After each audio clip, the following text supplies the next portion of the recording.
बिस्मिल्लाहिर्रहमानिर्रहीम। अस्सलाम वालेकुम नाज़रीन, आप यूट्यूब चैनल देख रहे हैं। मैं इमरान खान हूँ। सबसे पहले मैं आपको जो लबनान की सूरत हाल है उस पर थोड़ा सा गाइड कर दूँ। इसराइली अटैक वहाँ पे जारी है और ये बहुत ही ब्रूटल अटैक है और लगातार इसराइल बम्बारमेंट कर रहा है। कल से ये सिलसिला अब तक जारी है और अभी जो लेटेस्ट इतलात है उसके मुताबिक अमेरिका ने तो फौरी तौर पर अपने शहरियों को कहा कि फौरी तौर पर अब लबनान से निकल जाएँ और इसको छोड़ दें। और बमबारी अभी हो रही है और आखिरी इतलात आने तक 560 के करीब अफराद जो है वो शहीदों की तादाद बहुत ज़्यादा है, जबकि दूसरी जानिब जो जख्मी है उनकी तादाद 1600 है और इनमें भी सैकड़ों जख्मी ऐसे हैं जिनकी हालत तशवीशनाक है। तो ये बड़ी ब्रूटल बम्बारमेंट हो रही है लबनान में और आलमी मीडिया के ऊपर इसकी खबरें चल रही हैं। मैं आपके साथ साथ साथ शेयर करता रहूँगा, जो इस हवाले से डेवलपमेंट्स होगी वो मैं आपको बताता रहूँगा। और ये एक ऐसे वक्त में हो रहा है कि जब खित्ते के अंदर पहले ही कशीदगी है और ईरान के जो नए सदर हैं उन्होंने इस पर एक स्टेटमेंट दिया है कि इसराइल हमें के लिए उकसा रहा है, यानी जो कुछ भी इसराइल कर रहा है इसके नतीजे में ईरान की जानिब से एक रद्दअमल आया है। पाकिस्तान का कोई वाज़ेह रद्दअमल इसके ऊपर अभी तक हमने नहीं देखा। वज़ीर-ए-आज़म पाकिस्तान जो है वो अक़वाम मुत्तहिदा में खिताब के लिए गए, वहाँ पाकिस्तान तहरीक इंसाफ ने और ओवरसीज़ पाकिस्तानियों ने उनके खिलाफ एक बड़े एहतजाज का ऐलान भी कर रखा है। और वहाँ जो सिचुएशन बन रही है शहबाज शरीफ के लिए, वो उनके लिए शर्मिंदगी का बायस बन सकती है, क्योंकि उन्होंने गाड़ियाँ तैयार की हुई हैं, बहुत सारे बैनर पोस्टर बनाए हुए हैं और तहरीक इंसाफ और उनके साथ दीगर जो ओवरसीज़ पाकिस्तानी हैं वो पाकिस्तान के अंदर जो जुल्म और ज्यादती हो रहा है इस हवाले से एक आवाज़ उठाना चाहते हैं। अब एक और डेवलपमेंट है और ये बहुत इंपॉर्टेंट है, कल रात क्या ये खबर आई थी, मैं आपके साथ शेयर नहीं कर सका वक्त की कमी की वजह से। जस्टिस मुनीब अख्तर साहब ने एक बड़ा इंपॉर्टेंट फैसला किया है और मैं आपके साथ शेयर कर देता हूं। और ये मामला इस फैसले पे रुकेगा नहीं, भी आगे बढ़ेगी और इसके अंदर से आप देखेंगे कि मजीद जजेस का भी ऐसा फैसला सामने आ सकता है। जब भी जस्टिस मंसूर अली शाह साहब के साथ ज्यादती का जिक्र होता है तो बहुत सारे सहाफ़ी है या वकला है वो ये दावा करते हैं कि अगर उनके साथ ऐसा किया गया तो इसका रिएक्शन बड़ा खौफनाक होगा और उनके नोटिफिकेशन के लिए जिस किस्म की अनाउंसमेंट आने वाली है वकला की जानिब से तो नोटिफिकेशन तो देना पड़ेगा। जो वकला की इस वक्त तंजीमें हैं उनमें ज्यादातर जो है वो बड़ी तंजीमों में जीते हुए हैं और लेकिन जीतने के बाद उन्होंने जो कुछ किया है उसकी वजह से वकला में वो अपनी मकबूलियत और अपनी साख खो रहे हैं। तो अब अगर वकला ने तहरीक चलानी है तो फिर पाकिस्तान तहरीक इंसाफ के वकला को लीड करना पड़ेगा या हामिद खान साहब का जो ग्रुप है उसको लीड करना पड़ेगा ताकि वकलों को इकट्ठा किया जा सके। वकला आइन और कानून की सरबलंदी के लिए पहले भी लड़ाई लड़ते रहे हैं और अभी ये लड़ाई दोबारा उनके गले पड़ी हुई है।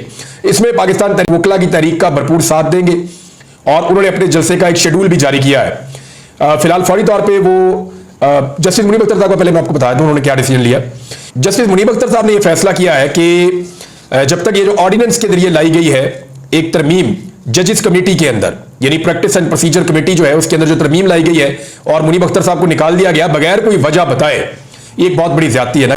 जिन्होंने फ्यूचर में चीफ जस्टिस ऑफ पाकिस्तान बनना है उनको आप निकाल दें एक कमेटी में से बगैर वजह बताए, हालांकि वो अवेलेबल भी है, तो ये बड़ी ज्यादती है जज के साथ। तो उन्होंने ये फैसला किया कि जब तक वो बहाल नहीं हो जाती और जजेस कमेटी की जानिब से बनाए गए किसी भी बेंच में उन्होंने बैठने से इनकार कर दिया, जब तक पुरानी जजेस कमेटी बहाल नहीं होती फैसले पर अमल दरामद नहीं कर सकता। जस्टिस मुनीब अख्तर साहब ने यह फरमाया, इनकार कर दिया और जस्टिस मुनीब अख्तर साहब ने कमेटी के फैसलों को मानने से इनकार कर दिया। अब ये जो दो सीनियर तरीन जजेस हैं ये दोनों पाकिस्तान के आने वाले चीफ जस्टिस हैं। अगर आइन में तरमीम करके कोई आइन के साथ या अदलिया के साथ खिलवाड़ ना किया गया तो ये दोनों आने वाले चीफ जस्टिस हैं। अब कोशिश हुकूमत की यह है कि दोबारा से आईनी तरमीम की जाए। अगर दोबारा से आईनी तरमीम करने की कोशिश की गई तो हुकूमत के पास नंबर गेम क्या है, हुकूमत लगभग 215 के पास पहुंची हुई है। एक सीट जो है वो सादुल्लाह बलोच को निकालकर कोशिश की जा रही है क्योंकि ये केस दोबारा लगाया गया है। सुप्रीम कोर्ट में ये केस पाकिस्तान तहरीक इंसाफ के सादुल्लाह बलोच जीत चुके थे लेकिन अब उनसे सीट छीनने का फैसला कर लिया गया है, ये बहुत सारे लोग दावा कर रहे हैं और दोबारा से इसकी अपील लगा दी गई है। अब अगर ये सीट उनसे छीन ली जाती है तो ऐसी सूरत में एक नंबर और मिल जाएगा हुकूमत को। खान साहब की 8 सीटें चाहिए होंगी। फजलुर रहमान साहब इस मामले में अपनी कश्तियां जला चुके हैं लेकिन अब बिलावल जरदारी हो या एमल वली खान हो या बाकी जमातें हो वो सारे एक ही बात कर रहे हैं कि आईनी अदालत तो हमने जरूर बनानी है और आईनी अदालत बनाए बगैर हम रहेंगे नहीं। ये आईनी अदालत क्यों बनाना चाहते हैं और इनके नंबर कैसे पूरे होंगे इस बारे में थोड़ी सी हम बात कर लेते हैं। पहले तो आप ये देखें कि आईनी अदालत बना के इन्होंने करना क्या है। जो पहला काम इन्होंने करना है ये ट्रिब्यूनल वाला मामला है चला जाएगा, यानी जितने भी मामला आइन और कानून से रिलेटेड होंगे, असेंबलियों की प्रोसीडिंग से रिलेटेड होंगे, जो भी कानून साजी से रिलेटेड होंगे वो सारे के सारे चले जाएंगे कहां पे, आईनी अदालत में। तो ये ट्रिब्यूनल का मामला वहां चला जाएगा, हुकूमत की धांधली के ऊपर पर्दा पड़ जाएगा हमेशा के लिए। नंबर 2, तहरीक इंसाफ पर पाबंदी लगाने के लिए आईनी अदालत को इस्तेमाल किया जाएगा। मखसूस नशिस्तों का मामला आईनी अदालत में दोबारा जा सकता है। मिलिट्री कोर्ट्स, इलेक्शन धांधली आईनी अदालत में, आइन साजियों का मामला, कानून साजियों का मामला, तमाम आईनी और कानूनी मामला की जो पिटीशन है वो सारी की सारी उधर चली जाएंगी। तो ऐसी आईनी अदालत बनाना चाहते हैं जिसके जरिए से ना सिर्फ पाकिस्तान तरीके इंसाफ पर पाबंदी लगाई जाए बल्कि इमरान खान साहब को फौजी अदालतों से सजा भी दिलवा दी जाए। यह पाकिस्तान तरीके इंसाफ का इसके ऊपर बड़ा क्लियर मौकिफ है। ना सिर्फ उनका यह मौकिफ है बल्कि वो ये कहते हैं कि इस आईनी अदालत हुकूमत है उसको बरकरार रखने की भी कोशिश की जाएगी ताकि फॉर्म 47 वाले बैठे रहे और उनको उठाया ना जा सके।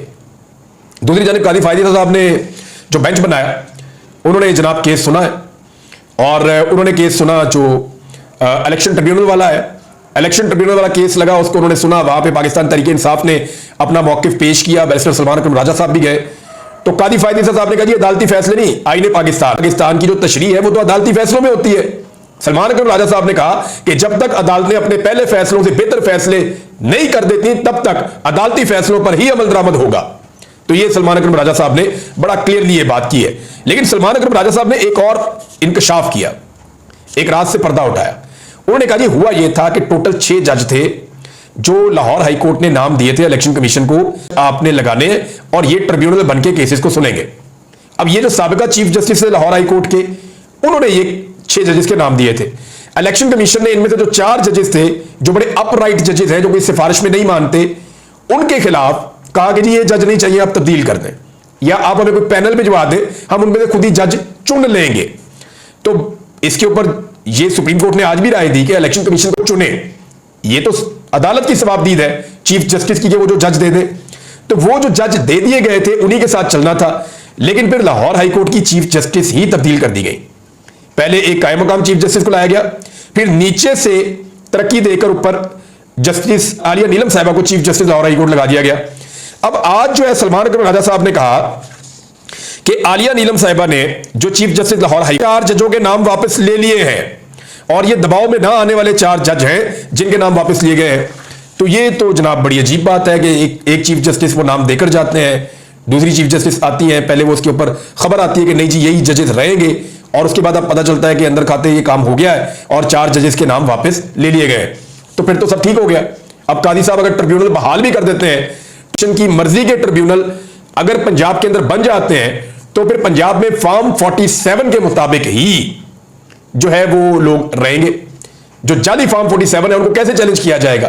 तो मेरे ख्याल में जो अपराइट जजेस हैं, जो दबाव में ना आने वाले जजेस हैं, उनको ये केसेस सुनने चाहिए। अब पाकिस्तान तरीके इंसाफ और नंबर गेम पे आ जाए ना वापस।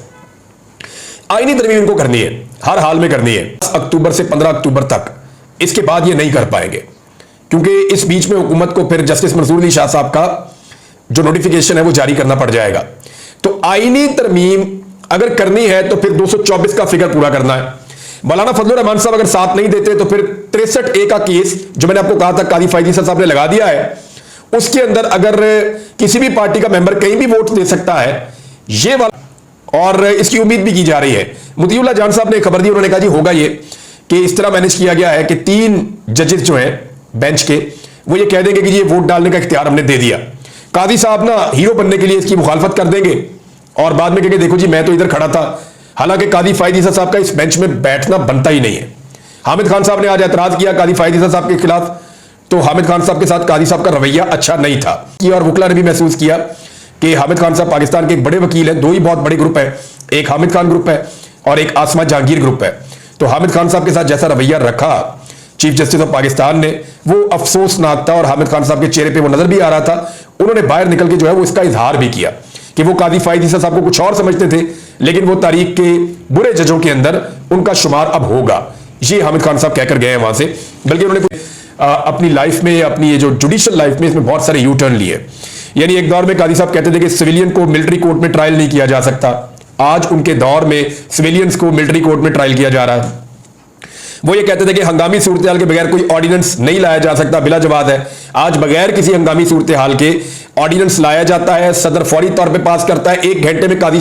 एक और यू टर्न उन्होंने कहा था कि ये जो ऑर्डिनेंस होते हैं सदारती, इससे असेंबली की तौकीर और इज्जत खत्म हो जाती है।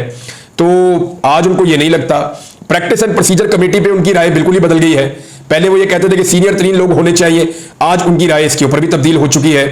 मीडिया के बारे में कादी फायदीसा साहब की राय बिल्कुल बदल गई है, यानी और मीडिया की राय भी कादी साहब के बारे में बदल गई है।